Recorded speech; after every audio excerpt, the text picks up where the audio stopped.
need tasers if they are to do their job properly, and officers are being put in danger because tasers are not being supplied in the numbers needed. That's what the Kent Police Federation are claiming tonight. A taser is designed to incapacitate someone who's uncooperative with police in what could be a dangerous situation. A taser gun can deliver an electrical charge of 10,000 volts.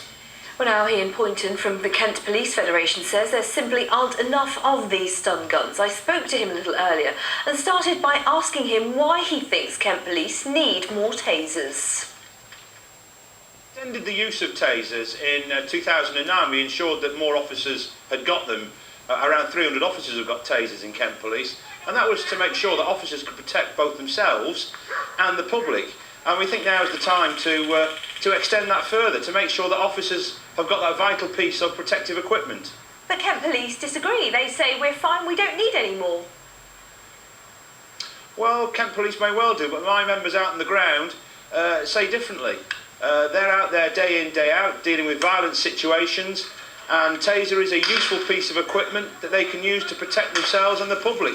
And in fairness, it very rarely has to actually be fired, because most of the time people actually see the taser and decide they're going to comply with the officer's instructions. So this is about protecting police officers, but you also say it's about making criminals more fearful of the police. It's about protecting police officers, but more importantly, it's about protecting the public.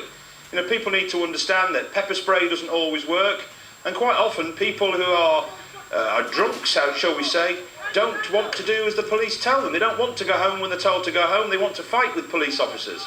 And in fairness, the taser is a useful piece of kit that protects the officer and makes sure the officers don't get injured. And in fairness, makes sure the person doesn't get injured as well. Is it worth the money, though? Well, absolutely, because of course, if officers end up getting injured, that costs the taxpayers money.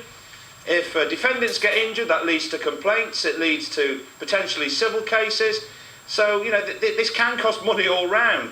So the reality is, it's about giving police officers the tools to do the job. And very briefly, the new Police and Crime Commissioner, Anne Barnes, says this is primarily an operational matter for the Chief Constable. Are you worried that budgets rather than necessity could dictate the use of tasers? Well, I think in fairness, we're always very mindful that money is tight at the moment. Mrs Barnes is right, it is an operational decision. The last time we saw an extension of the use in tasers, of course the government provided the money centrally, and we would like to see the government do the same again to ensure that hard-pressed budgets aren't hit even further. Ian Poynton, thank you very much.